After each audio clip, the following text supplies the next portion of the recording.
Hey teacher, here I am. My name is Jonathan Isaac Rueda Lugo, and I decided to make my diorama about the rabbit on the moon. And well, I love this legend because when I was a child, I always listened to it. My grandmother and my aunt told me this story. They said, "Do you know why there is a rabbit on the moon?" Then they remained silent and told the story of a rabbit that jumped very high until it reached the moon. But in the end, they always changed the conversation and argued that the moon was made of cheese. Hmm.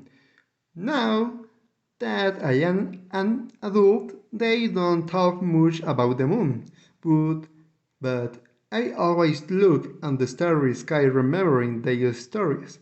Maybe their version of the story was simpler than Class 1, but it marked my childhood. However, I enjoyed reading this Aztec version because it says things that I had never heard before. When I was reading it, I was very surprised because I didn't know that Quetzalcóatl, the most powerful god, was in the legend.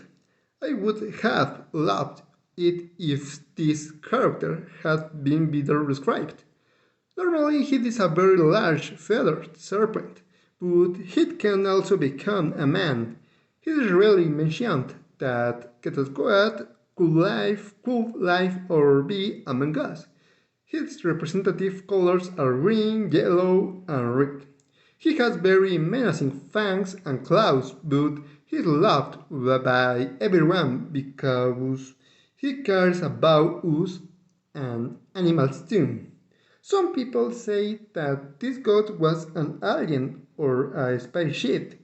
That was the main reason why the ancients represented it as a flying object or with an human form. Maybe this theory is interesting and can explain some events in the legend of the rabbit on the moon, but I think that this version destroys all the imagination that the ancient ancestors had, and that is the worst thing an anthropologist can do.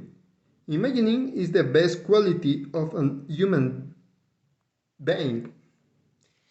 Well, every night I stare at the moon and I am always surprised by his beautiful colors and the strange silhouette of a rabbit in the center. I imagine the dangers that could exist there, and I felt terrified because I don't think I can survive long on the moon. For me, traveling to the moon will be a one-way trip.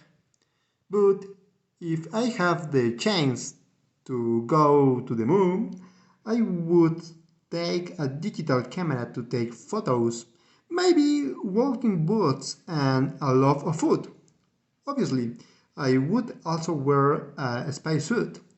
I would expect to meet the rabbit or Quetzalcoatl, but the chances for this happening are slim because I don't have a lot of money and I am not an astronaut. I am an anthropologist. The most difficult thing to do in my diorama was to make the Quetzalcoatl. I did it with plasticine and foamy, and the easiest thing to do was the starry sky, along with the moon. The Aztec temples were difficult to make, but not as difficult as the Quetzalcoatl. Also, making the temples was very painful because when I was cutting the wooden sticks, I cut my finger twice. The yellow and green landscape is a rural area.